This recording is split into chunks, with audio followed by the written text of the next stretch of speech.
Welcome back, dear students. Today we are going to learn a new and very interesting chapter. Standard 7, Subject Science. So, come along, let's enjoy this video. It's just made for you. Do remember like, share and subscribe. The name of chapter, Plant Structure and Function. So, let's begin.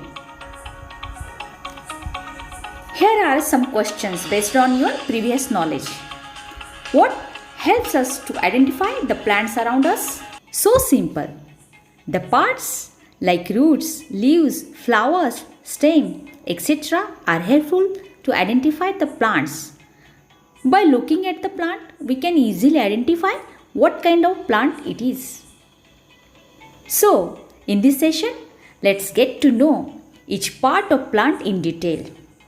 After watching my video, you know the parts of the plants, their functions, their structures, and you can easily distinguish between different types of roots, stems, and different kind of plants.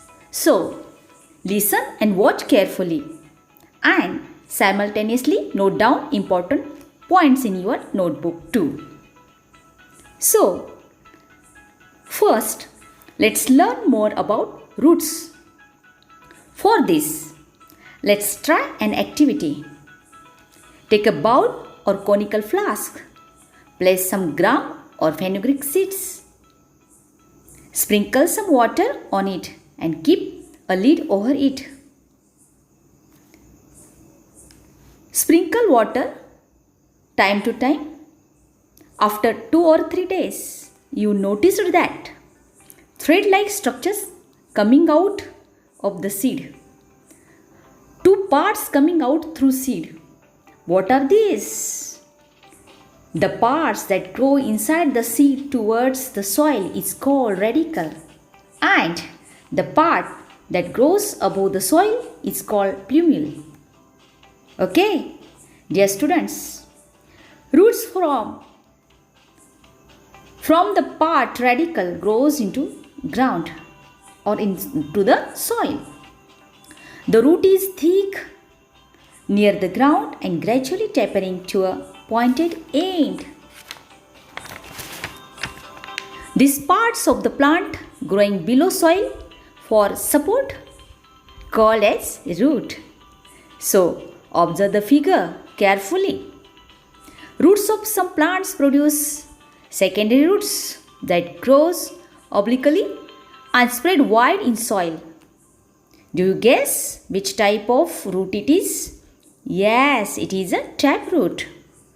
Hair-like structures occurs near the tip of root. These are root hairs. Observe the tip of the root. Tip is delicate. Actually, it is a region of growing or growth. So, it is a most important part and must be protected. So, it is protected by a cap-like structure called root cap. Okay. It protects the root from injury. To know detail or more about the root, let's ready to the next activity. Take any glass, fill the glass with the water, place 1 onion on the mouth of glass in such a way that roots are towards the water. Keep it for 8 days.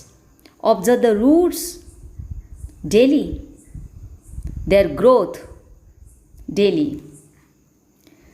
Thread-like structures arising from stem. It looks like fibers. Okay? And hence they are fibrous roots. One question is arising in our mind that which plants have taproots and which have fibrous roots. So, dear friends, dicot plants have taproots while monocot have fibrous roots. Dicot seeds have 2 parts. Example, groundnut, moong, gram, etc. Monocot seeds have single part, just like rice, wheat, etc.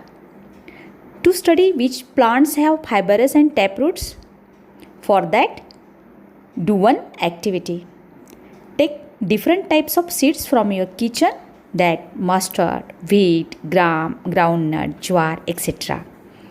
Take different earthen pots filled with soil, sprinkle water and soak seed inside this moist soil in different earthen pots.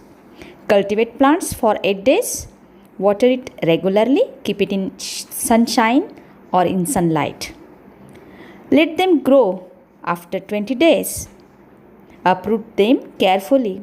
Wash the roots with water carefully and observe roots of different plants. And find out which plants have taproot and which have fibrous roots. You have noticed that monocot have fibrous roots and dicot have taproots. Okay. Do you know, students, what is the difference between taproot and fibrous root? Let's learn. Taproot occurs in dicot and fibrous roots occurs in monocot plant. Next difference is taproot develops from radicle and fibrous root develops from an organ other than the radicle. Taproot persists throughout life and fibrous root is short-lived. Taproot grows deep in soil, but fibrous root does not grow deep. Have you observed maize or sugarcane plant in farm carefully? Dear student, when you observe these plants, you noticed that some roots are underground while some grows from stem above the soil. The latter roots are called adventitious roots. Okay? Beside normal functions, root perform some special functions. In banyan tree, some structures come out from the branches and goes toward soil. These are aerial roots. Aerial roots perform one function, that they give support to the branches of the tree. You know that, student. Banyan tree like trees are large and big in size, so they need more support. One more type of root, that stilt root. The roots which come from branches and going back to soil, such roots are called stilt root. And some roots coming above soil, these roots are called breathing roots, which help to take oxygen. This type of root found in marshy land. Some are the runner roots. They will grow and connect to each part, called as runner root. Here are some questions for more practice. Dear student, solve all these questions in your notebook. I hope you enjoy today's online session of teaching and learning. Thank you for watching the video.